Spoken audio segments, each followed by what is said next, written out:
आज हम engineering drawing का पार्ट 5 सोल्व कर रहे हैं। इससे पहले हम 4 पार्ट को सोल्व कर चुके हैं, जिसमें हमने 20 तक क्वेश्चन सोल्व कर लिए हैं। तो चलिए वीडियो को स्टार्ट करते हैं। 21 क्वेश्चन है हमारा, which method is used for obtaining the development of truncated cone. Truncated cone होता है हमारा, यदि शंकु को हम शीर्ष पर से काट दिया जाए तो हमें एक ट्रंकेटेड कोन शेप प्राप्त होती है।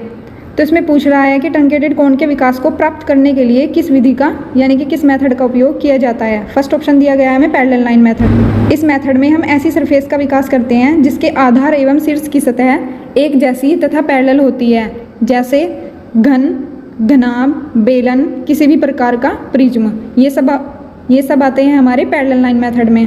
सेकंड ऑप्शन दिया गया है रेडियल लाइन मेथड। इस मेथड में ऐसी सरफेस का विकास करते हैं जिसमें त्रिज्या के द्वारा किसी चाप का निर्माण करना हो, जैसे शंकु जिसे हम कोन कहते हैं, शंकु का छिन्नक जिसे हम ट्रंकेटेड कोन भी कहते हैं। यही हमारा क्वेश्चन में पूछा जा रहा है कि जो ट्रंकेटेड कोन होगा वो हमारा किस मेथड के अंतर्गत आएगा। तो सेकंड ऑप्शन हमारा क्या होगा, एक राइट ऑप्शन होगा। थर्ड ऑप्शन दिया गया है ट्रायंगुलर मेथड।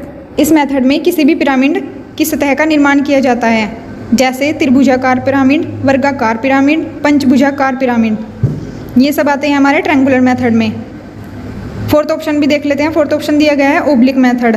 ये हमारा कोई डेवलपमेंट सरफेस का मेथड नहीं होता है, ये होता है हमारा प्रोजेक्शन मेथड। तो ये ऑप्शन भी हमारा गलत होगा। तो इस क्वेश्चन का राइट ऑप्शन होगा हमारा रेडियल लाइन मेथड।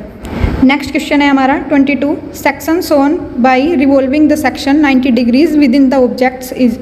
ऑब्जेक्ट के भीतर 90 डिग्री परिक्रमण करके दिखाया गया अनुभाग है।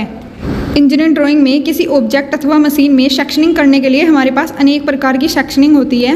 ऑप्शंस देख लेते हैं। फर्स्ट ऑप्शन है हमारा लोकल ब्रोकन सेक्शन। कुछ ऑब्जेक्ट की इंटरनल डिटेल को पूरी दिखाने की आवश्यकता नहीं होती है, ऐसी स्थिति में हम उस भाग को ही ब्रोकन समझ लेते हैं जिसकी डिटेल दिखानी आवश्यक है। सेकेंड ऑप्शन है रिमूव्ड सेक्शन और थर्ड ऑप्शन है रिवॉल्व्ड सेक्शन। ये दोनों सेक्शन लगभग हमारे एक ही तरह के होते हैं। अंतर सिर्फ इतना है कि जो रिमूव्ड सेक्शन होगा हमारा, यह व्यू में दिखाई नहीं देता है बल्कि व्यू के साथ बराबर में दिखाया जाता है। और जो रिवॉल्व्ड सेक्शन होगा हमारा, इसमें हम क्रॉस सेक्शन को वस्तु के अंदर ही 90 डिग्री पर घुमाकर दर्शाते हैं, जो कि क्वेश्चन में पूछा जा रहा है। तो यही ऑप्शन हमारा क्या होगा, रिवॉल्व्ड सेक्शन एक राइट ऑप्शन होगा। फोर्थ ऑप्शन भी देख लेते हैं, फैंटम सेक्शन। जब कोई ऑब्जेक्ट पूरी तरह सिमेट्रिकल नहीं होता तब हम फैंटम सेक्शन का यूज़ करते हैं। तो इस क्वेश्चन का राइट ऑप्शन होगा हमारा रिवॉल्व्ड सेक्शन। 23 क्वेश्चन है हमारा, a cylinder cut by a plane incline to its axis will form. अपनी धुरी पर झुके प्लेन द्वारा काटे गए सिलेंडर का निर्माण होगा। क्वेश्चन में पूछ रहा है कि कोई सिलेंडर है हमारा जिसको हमने उसके एक्सिस पर झुके प्लेन द्वारा काट दिया है, तो वह किस आकृति का होगा। फर्स्ट ऑप्शन दिया गया है सर्कल। सर्कल की आकृति हमें तब दिखाई देगी जब हम उसे एक्सिस के परपेंडिकुलर काटते हैं, तो हमें एक सर्कल शेप दिखाई देगी। सेकंड ऑप्शन दिया है रेक्टेंगल। रेक्टेंगल शेप हमें तब दिखाई देगी जब हम एक्सिस के पैरेलल काटते हैं, तो तब हमें एक रेक्टेंगल दिखाई देगा। थर्ड ऑप्शन दिया गया है ट्रायंगल। ट्रायंगल तो हमें किसी भी प्रकार से नहीं दिखाई देगा। फोर्थ ऑप्शन है हमारा इलिप्स। इलिप्स जब दिखाई देगा जब हम उसे किसी एक्सिस पर झुके प्लेन द्वारा काटा जाता है, जो कि क्वेश्चन में हमसे पूछा गया है, इसलिए यह ऑप्शन हमारा एक राइट ऑप्शन होगा। 24 क्वेश्चन है हमारा, if the height of letter in upper case is 14 mm then the space between 2 letters of word will be. Upper case हमारे होते हैं बड़े आकार में लिखे गए अक्षर, जिन्हें हम अपर केस कहते हैं। दो अक्षरों के बीच का जो स्पेस होगा हमारा, वो होता है हमारा 2 mm, जो कि हमारा एक स्टैंडर्ड होगा। तो 2 mm है हमारा एक राइट ऑप्शन होगा, बाकी के तीनों ऑप्शन हमारे गलत होंगे। नेक्स्ट क्वेश्चन है हमारा 25, which forms the basis of diagonal scales. जो विकर्ण स्केल मापनी का आधार है। डायगोनल स्केल होती है हमारी जो सिमिलर ट्रायंगल के सिद्धांत पर कार्य करती है।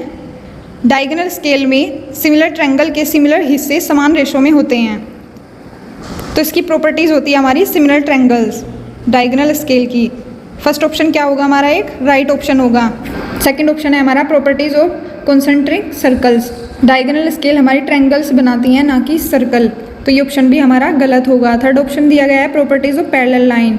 नहीं, ये ऑप्शन भी हमारा गलत होगा। लास्ट ऑप्शन है प्रॉपर्टीज़ ऑफ इंटरसेक्टिंग लाइंस। ये ऑप्शन भी हमारा गलत होगा। तो इस क्वेश्चन का राइट ऑप्शन होगा हमारा प्रॉपर्टीज़ ऑफ सिमिलर ट्रायंगल्स। तो ये थे हमारे 5 क्वेश्चन जो हमने सोल्व कर लिए हैं। आई होप आपको समझ आए होंगे। हम कल फिर नेक्स्ट 5 क्वेश्चन आपके लिए लेकर आएंगे।